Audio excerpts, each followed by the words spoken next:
In 2025, NATO celebrated a milestone it had chased for more than a decade.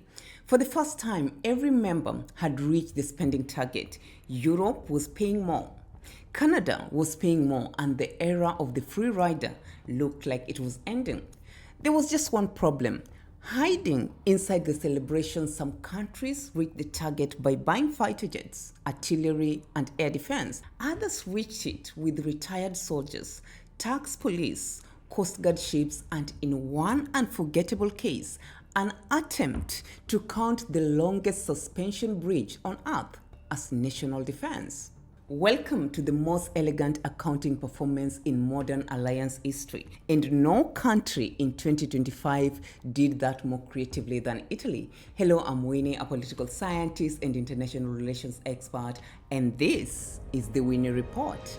So, for more than a decade, NATO judged its members by one number: 2% of national income spent on defense. Italy, like much of Western Europe, stayed below it. Donald Trump turned that number into a political weapon, accusing allies of living under American protection without paying their share. And by the Hague Summit in 2025, the alliance had raised the bar again to 5% by 2035. Yet one fact was easy to miss in the noise.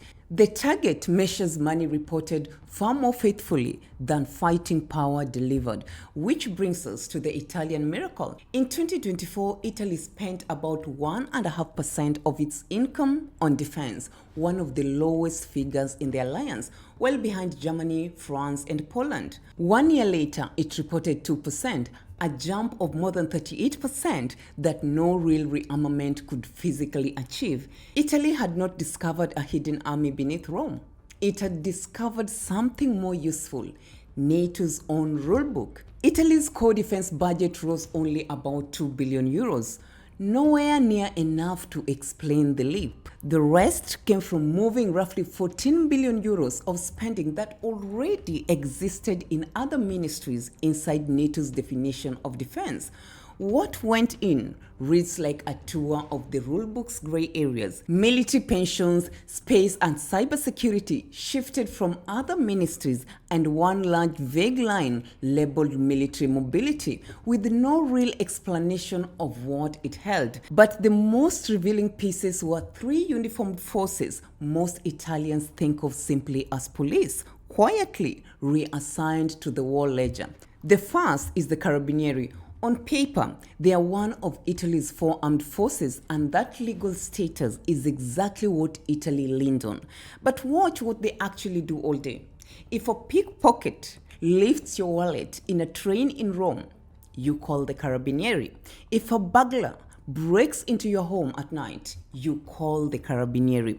If you lose your passport, you report to the Carabinieri. For most Italians, they are simply the police. In America, when your house is broken into, you call the police, not the army. And none of that budget counts as defense. Picture calling emergency services because your bike was stolen and the Pentagon picks up.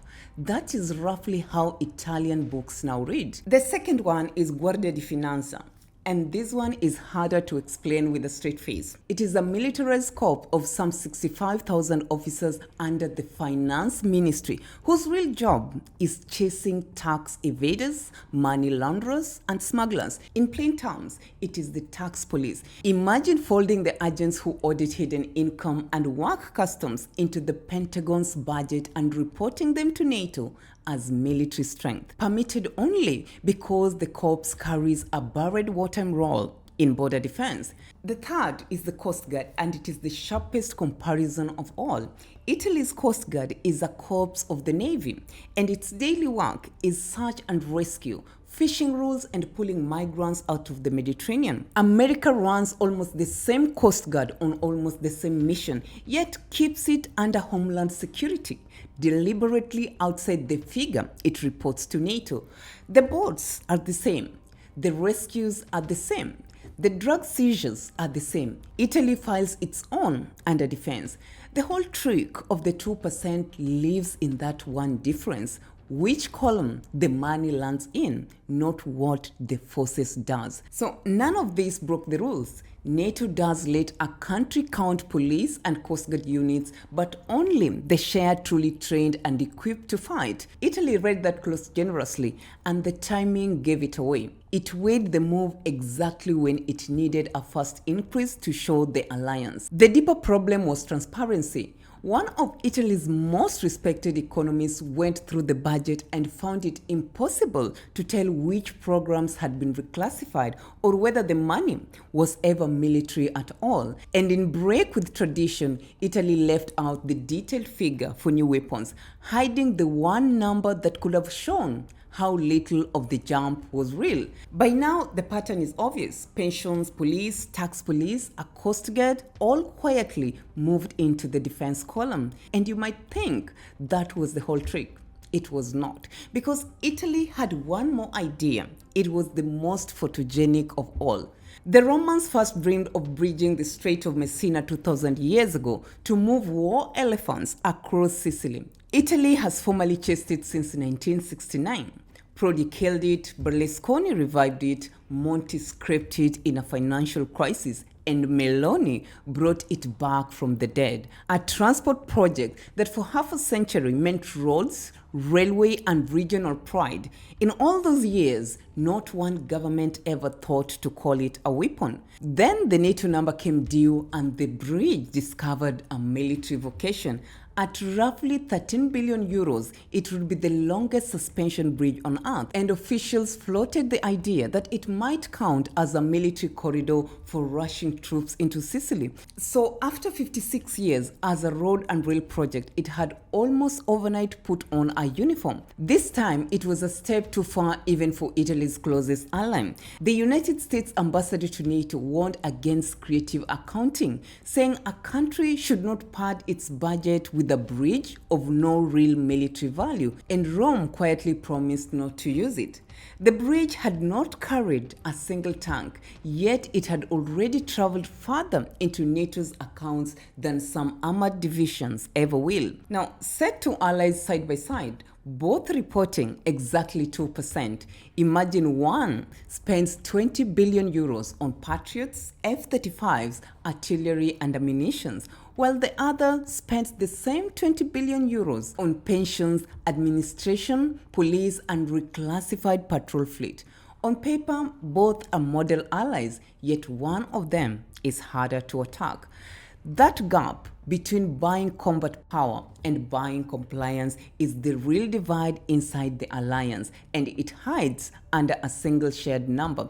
Italy was the most dramatic case, but it was not the only one. Spain leaned on cyber and telecoms, then rejected NATO's higher core target outright, drawing a public jab from Trump as a very low payer. And pensions do heavy lifting everywhere. Among European members studied closely, 8 cleared 2%, but strip out military pensions and only 5 still did.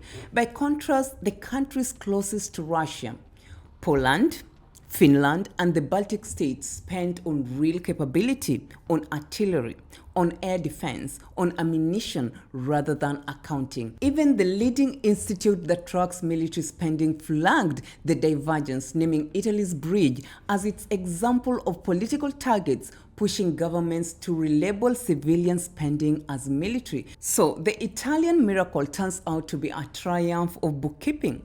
Pensions became force structure, the tax police became defense, and a bridge came within one phone call of becoming a weapon.